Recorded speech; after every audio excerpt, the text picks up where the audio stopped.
മദ്യമില്ലാതെ ആഘോഷമില്ലാത്ത മലയാളി ഇത്തവണയും പതിവ് തെറ്റിച്ചില്ല. മദ്യഷോപ്പിന് മുൻപിൽ കിലോമീറ്ററോളം ക്യൂ നിന്നാണ് പുതിയ വർഷത്തെ വരവേൽക്കാൻ മലയാളി മദ്യം സ്റ്റോക്ക് ചെയ്തത്. ചിലർ സഞ്ചിയും ബാഗുമായി എത്തിയപ്പോൾ ചിലർ കന്നാസുകളുമായാണ് മദ്യം വാങ്ങാനെത്തിയത്. കുടിക്കാതെ ന്യൂ ഇയർ ആഘോഷിക്കാൻ ഒക്കില്ലേ എന്ന ചോദ്യത്തിന് ക്യൂവിൽ നിന്ന് കേട്ട മറുപടി ഇങ്ങനെ: കുടിക്കാണ്ട് ജീവിക്കാൻ പറ്റില്ല എന്ന് പറഞ്ഞു കഴിഞ്ഞാൽ പറ്റില്ല. എന്റെ ഒരു പ്രായത്തിനനുസരിച്ച് അത് നടക്കില്ല.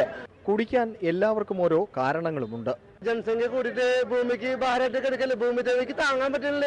അപ്പൊ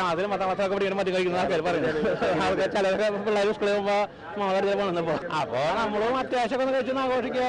ഓൺലി ബീർ, 2 കുപ്പി ബീറെങ്കിലും കുടിച്ചില്ലെങ്കിൽ ന്യൂ ഇയർ ആയിട്ട് ഒരു സമാധാനം ഉണ്ടാവില്ല. ഇനി സമയത്തിന് സാധനം കിട്ടുന്നില്ലെന്നായിരുന്നു ചിലരുടെ പരാതി. ടിവിയിൽ കാണിച്ച് കുഴപ്പങ്ങൾ ഉണ്ടാക്കല്ലേ എന്ന് മറ്റു ചിലർ.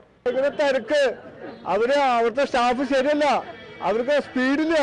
പെട്ടിക്കടമാരിയായി എല്ലായിടത്തും വേണം. എന്തായാലും മണിക്കൂറുകളോളം ക്യൂ നിൽക്കേണ്ടി വന്നെങ്കിലും പുതുവത്സരം അടിപൊളിയായതിന്റെ സന്തോഷമായിരുന്നു എല്ലാവരുടെയും മുഖത്ത്. മനോരമ ന്യൂസ്, തൃശൂർ.